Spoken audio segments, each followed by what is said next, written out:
大家好，欢迎来到听书学史。今天我想给大家介绍传赖俊介老师的《3日不吃东西7成治愈》这本书。今天视频的内容包括以下2个部分：第一，减少进食量能延缓衰老；第二，空腹带来的3种惊人健康效果。首先，让我从第一部分减少进食量能延缓衰老来开始解释。在本书中，作者强调了减少进食量或选择更健康的饮食，并认为空腹才能给我们带来最好的健康效果。我们现在生活在一个饮食丰富的时代，随处都能获得各种食物，但正是因为吃得太多，所以我们应该适当的减少食物摄入。这正是作者提出的建议。如果听到只要减少进食量就能变得更加健康，大家会有什么想法呢？从小我们就被教导要按时规律的吃3餐，要吃得饱饱的，这成了我们的习惯。也许在去医院的时候，医生也曾告诉过您，要摄取足够的营养才能保持健康，尤其是在生病时，更要多吃营养丰富的食物。因此，当有人提出要减少进食量才能更健康这种说法时，您可能会觉得有些匪夷所思。但实际上，并不仅仅是这本书。近年来出现了很多关于少食更健康的书籍，只需去书店的健康书籍区，您就能很容易找到很多这样的书。越来越多的研究论文也表明，通过减少进食量或者控制卡路里摄入，可以延长人的寿命，甚至有助于治愈一些疾病。在阅读了各种各样的书籍后，我认为现代人的食量确实过大，因此我支持少食更健康的生活方式。那么，如果减少进食量，具体会给我们带来哪些好处呢？首先，我们从最显著的好处开始，那就是可以延长寿命，减缓老化的过程，让我们的外貌不再显老。接下来，我会以简单易懂的方式来解释，说明减少进食量如何被证明能够延长寿命、减缓老化的过程。首先，我将介绍一些关于小白鼠和猴子的实验。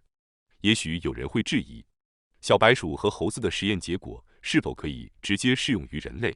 在介绍了小白鼠和猴子的实验结果后，我将继续介绍人类实验的结果。希望大家能够按照顺序听完我的解释。让我们先回到80多年前的1934年，当时人们普遍认为，摄取越多的营养，我们就会越健康。然而，美国康奈尔大学的麦凯教授发布了一项引起轰动的实验数据。麦凯教授将实验小白鼠分成2组，一组将卡路里摄入量减少到原来的60%，另一组则允许自由进食。结果表明，与自由进食的小白鼠相比，限制卡路里摄入的小白鼠的平均寿命延长了约2倍，而那些随意进食的小白鼠的寿命则缩短了1半。这项研究在全球范围内引起了轰动。我们长期以来都认为，摄取越多的营养对健康越有益，这已经成为营养学的共识。但这种共识在这篇论文中被直接否定了。然而，在80多年前的当时，这项实验并没有引起太多关注，因为它的结果表明，仅仅减少卡路里摄入量就可以将寿命延长近2倍，并且仅仅通过限制卡路里摄入量，就会让疾病减少。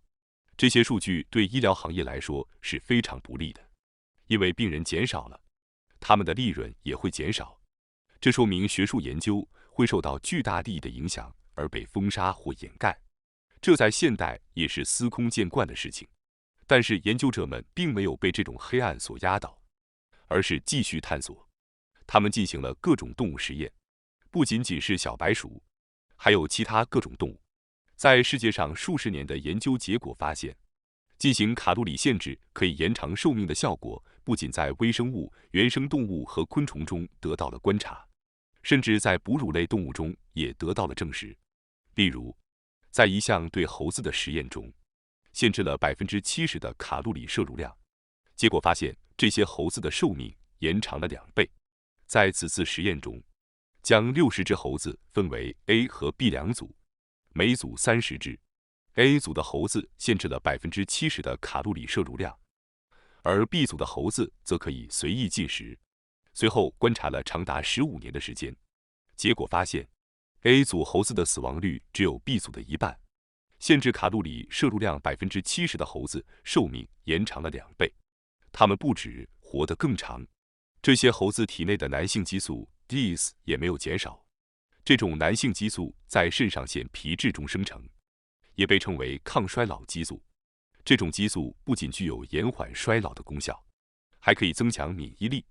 通常随着年龄的增长，这种激素会逐渐减少。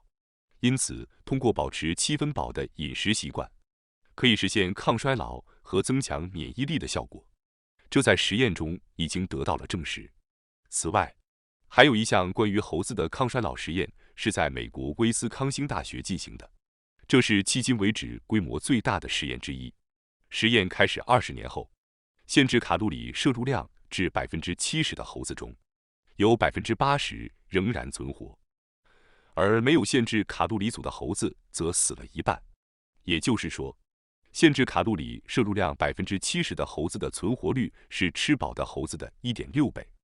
研究人员还比较了一只限制卡路里摄入的27岁猴子和一只不限制卡路里摄入的28岁猴子，猴子的27和28岁相当于人类的80岁左右。研究人员指出，这2只猴子在外观和运动能力等方面都有着明显的差异。肉体年龄相差了5到8岁，限制卡路里摄入的猴子的身体状况明显优于吃饱的猴子。这一结果真的令人印象深刻。实际上，您只需在网上搜索猴子卡路里限制比较等关键词，就能找到这2只猴子的照片。我也亲眼见过，它们之间的差异实在是太大了。大家可以自行搜索一下，就能明白我所说的意思。这项研究得出了低卡路里饮食能够延长寿命并提高老年生活质量的结论，特别是研究小组着重关注了癌症和心脏病的发病率。结果显示，限制卡路里摄入量 70% 的猴子患心脏病和癌症的发病率会减少至1半以下，而且在预防糖尿病方面也取得了显著的效果。相反，自由进食的猴子患癌症和心脏病的几率是限制卡路里猴子的2倍，同时也更容易死于糖尿病、认知症和脑萎缩等疾病。听到这些内容，确实让人觉得通过少食或限制卡路里摄入可以延长寿命、降低脂肪含量，并预防各种疾病。不过，有人可能会质疑，这些实验是在小白鼠和猴子身上进行的，对人类是否会适用呢？然而，事实上，已经出现了针对人类的卡路里限制实验。其中一项实验是将男女8人完全隔离在人工空间中生活，结果也得出了与猴子和小白鼠相似的效果。这个计划旨在模拟未来的太空旅行等情景，让8位参与者在一个类似圆顶状的封闭空间中度过了整整2年，以研究人类在封闭空间中的生理和心理反应。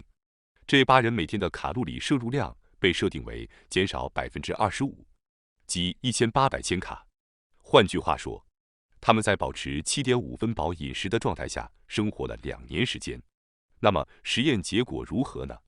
结果显示，他们的平均体重减轻了 18%， 血液中的磷脂量减少，胆固醇水平也下降了，胰岛素水平趋于稳定，血糖水平也保持低下等等。换言之，他们的体脂肪和血糖低下，从而使身体变得更为纤瘦和健康。这个人体实验为我们提供了关于卡路里限制对身体影响的宝贵数据。在保持 7.5 分饱饮食的状态下，人体也能达到接近理想健康的状态。从这个实验中，我们可以推测，卡路里限制或少食对我们的身体有着非常积极的影响。然而，有些人可能对这个实验持怀疑态度，认为仅有8位参与者，且仅有2年时间，这种实验数据是否足够可靠呢？但实际上，要对人类进行长达数十年的卡路里限制实验，以研究老化和寿命的影响，这是非常不现实的。开展这样的实验几乎是不可能的。然而，哈佛大学医学院的长寿研究专家、遗传学教授戴维·辛克莱尔在他的著作《Lifespan》中提到了另一项针对人类的研究数据，让我来稍微引用一下。根据2017年发表的一篇论文，美国杜克大学的研究团队让145名成年人保持比一般推荐的卡路里摄入量少25%的饮食。但况是，人类并不像小白鼠那样容易做到这一点。事实上，2年内平均只达成了12%左右的减少幅度。但尽管如此，仍然取得了令人满意的成果。被试者的健康状况得到了显著改善。通过血液指标的检查，也证实了他们的老化的速度有所减缓。根据这个实验结果可以推断，卡路里限制对人类也是有效的。此外，辛克莱尔教授在《Lifespan》这本书中明确表示，他确信有一种方法可以有效地阻止老化，那就是减少进食量。减少进食量和进食次数是一种可靠的防止老化的方法，因为这样做不仅可以打开长寿基因的开关，还可以远离各种疾病，使我们保持健康。也许有些人认为年纪大了就不必再减少饮食，但事实上，减少进食量可以帮助您保持年轻。作者鼓励大家不要因为年纪大就放弃减少进食量的做法，因为这样做确实可以让您保持年轻。老化蛋白质是衡量人体老化程度的一个指标。随着年龄的增长，我们体内的老化蛋白质会逐渐增多。因此，有人进行了一项针对老年小白鼠的少食实验，结果显示，这些老年小白鼠的老化蛋白质降至与年轻小白鼠几乎相同的水平。从这里可以看出，无论从多大年纪开始，实行少食都不算晚。接下来是第二部分，空腹带来的3种惊人健康效果。近年来，禁食和间歇性进食变得越来越流行。或许正是因为空腹带来了惊人的健康和美容效果，才有人不断尝试进行禁食和间歇性进食。禁食简单来说，就是在一段时间内不吃东西。其中最为有名的是16小时间歇性进食。本频道的其他视频也曾经介绍过这种方法。那么，通过这种禁食和间歇性进食，到底会带来怎样的效果呢？接下来我将详细介绍空腹所能带来的3个惊人的健康效果，有些可能连医生都不知道。首先是第一个最强的排毒效果，通过激活自我修复机制，清除体内积累的多余物质，如脂肪和毒素。这正是禁食和间歇性进食的最主要目的。这些多余物质在体内堆积，被称为体内毒素，而进食则可以清除这些毒素，就像给身体做一次大扫除，清除体内各处的污垢，让生命力焕发活力，就像清理引擎可以让汽车运行得更顺畅一样。通过彻底清理我们的身体，我们可以最大限度地发挥出人类天生的能力。如今被称为饱食的时代，我们基本上都吃得太多了。在我们周围充斥着各种含有农药、食品添加剂等对身体有害的食物。此外，空气和环境中的污染物，以及我们日常使用的洗发水和化妆品中的化学物质，也逐渐积累在我们的体内。进行禁食就像给身体做一次大扫除，可以清理体内积累的垃圾。禁食还会给内脏带来显著的效果，例如，肝脏有分解毒素的作用，肾脏有过滤毒素的功能。但是如果吃得太多，肝脏、肾脏、胃、肠道等器官就会一直不停地工作，失去休息的机会，最终可能会发出警告信号。当器官功能减弱时，可能会导致无法有效分解毒素或吸收营养，从而引发身体不适。然而，器官也具有自我修复的能力。通过进食，肝脏可以进行自我修复和分解，肾脏的过滤器也会自然排出积累的废物，胃和肠道等器官也有机会充分休息。此外，进食还可以分解体内的脂肪，排出脂肪中积累的有害物质。实验证明，进行禁食可以大量排出尿液中的杀虫剂，因为禁食会使体内脂肪分解为酮体，从而释放出积累在内部的杀虫剂。尽管我们应该时刻注意不让身体受到各种毒素和异物的困扰，但无法完全排除它们。因此，通过进行禁食来排除这些有害物质是至关重要的。据说现代人的味觉有些失调，现今的食品中充斥着大量的食品添加剂、不健康的油脂以及过度甜腻的食物，使得我们的味觉逐渐远离自然的味道。通过进食，我们可以重置这种失调的味觉。一旦味觉恢复正常，对于之前毫无抵抗的食用的添加剂过量的食品等，我们会自然而然地产生排斥感。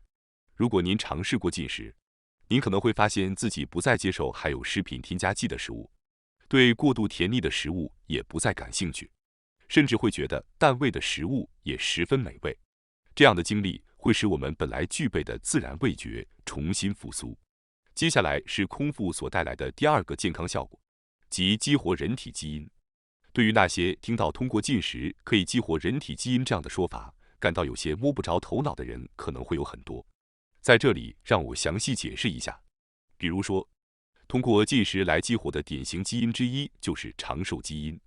现在提到的长寿基因可能并不为人所熟知，但它实际上是一个非常重要的主题。所以让我简单的解释一下吧。我们的基因中有一种叫做 sirtuin 的酵素，它可以中和导致细胞老化的活性氧化物质，同时使免疫细胞正常化。这种酵素的作用有助于细胞的年轻化和延长寿命，因此被称为长寿基因。简单来说，当这个长寿基因的开关打开时，年轻化酵素就会大量产生，从而使我们变年轻、长寿。所以，如果你想长寿，想要永远年轻，那么关键就在于如何打开这个长寿基因的开关。那么，要想打开这个开关，也就是说，要激活长寿基因，最直接的方法就是通过进行进食或者限制卡路里摄入量。这意味着减少进食的次数和食物的摄入量。通过限制卡路里摄入，长寿基因的开关就会被打开，这样我们就能变得年轻，从而远离疾病。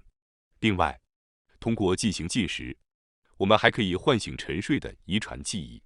您身边可能也有人尝试过进食或者间歇性进食后，发现身体状况有了巨大改变，或者奇迹般治愈了一些罕见病症。这是因为进食或者间歇性进食能够切换关闭的基因开关，激发出潜在的遗传潜力。接下来是空腹所带来的第三个令人惊叹的健康效果，即大脑清晰度的提高。如果您曾经尝试过进食或者间歇性进食，您可能就会理解，实际上进食后大脑确实变得异常清晰。很多经历过进食的人都会感受到头脑清晰、记忆力和理解力增强等变化。还有人发现自己更加沉稳，心理更强大，身体更加灵活，更不易疲劳。我个人也有类似的经历。通常在工作时不会吃东西，因为我发现一旦吃东西，注意力就会分散，容易感到疲劳。因此，我会在完成所有需要集中精力的任务后才会吃东西。当然，这可能因人而异，但我个人确实感受到不进食时大脑更加活跃，所以我选择了这样的方式。我相信大家也会有类似的体验，所以我建议你们也亲自尝试一下。然而，有些人可能会认为，进行进食后会感到饥饿，这会影响大脑的正常运转。他们担心大脑无法获得足够的葡萄糖以维持其功能。然而，实际上，我们的大脑并不完全依赖葡萄糖作为唯一的能量来源，它还可以利用酮体产生的能量。研究表明，在进行进食的人的大脑中，只有约30%的能量来自葡萄糖，而约50%的能量来自酮体。即使血糖水平下降，大脑仍然可以通过酮体获取所需的能量。酮体是由脂肪分解产生的。当体内葡萄糖减少时，大脑会开始分解体内储存的脂肪，并将其转化为酮体作为能量来源。另外，使用酮体作为能量源的大脑还会增加阿尔法波的产生，并且已经发现会增加贝塔内啡肽的分泌量。阿尔法波是一种出现在放松状态下的脑电波，而贝塔内啡肽则被称为快感激素。因此，通过进行进食或者间歇性进食，就可以增加阿尔法波和贝塔内啡肽来保持心身平静，从而带来幸福感，进而提高大脑的清晰度。虽然进食可以让人感觉大脑更加清晰，但这种感受可能难以用语言准确表达。我鼓励大家亲身尝试一下。亲身感受一下进食对大脑清晰度的影响。到目前为止，我们已经讨论了通过进食或者间歇性进食进入空腹状态所带来的各种好处。最后，我想说的是，让我们亲身体验一下进食的效果吧。说到进食或者间歇性进食，实际上有许多不同的方法，其中最简单的是小的进食，也就是只是不吃早餐，改为一天只吃2顿饭。这是一种非常有效的少食健康法，可以长期坚持。值得一提的是，在日本直到江户时代，一天只吃2顿饭是很普遍的。可能最为人所知的是16小时进食法，这种方法是在一天中连续16小时不吃任何东西，然后在剩余的8小时内进食所有的食物。这种方法的关键是将进食时间限制在每天的8小时内，而剩余的16小时不吃东西。也许有些人会担心能否忍受16小时的空腹，但实际尝试过后会发现，其实效果很明显，体感会更轻松，头脑更为清晰。所以我建议你们试一试，看看效果如何。除此之外，还有一些更高级的进食方法，比如1日进食、3日进食和7日进食等。然而，根据各种书籍和论文的实践，似乎安全地进行自我实践的最高级别是1日进食，而进行更长时间的3日进食或者7日进食等较正式的进食时，一定要在专家指导下进行。所以，如果想在家轻松开始的话，最好的选择可能是小的进食，即只是不吃早餐，或者16小时进食。哪种方法适合自己也因人而异，所以我建议大家尝试不同的方法，找到最适合自己的方式。感谢大家收看今天的节目。如果你喜欢我们分享的内容，记得点赞、订阅并开启小铃铛通知，第一时间获取我们的更新。在下次的节目中，我们将继续为大家分享更多有益的书籍。再次感谢大家的支持，我们下期再见。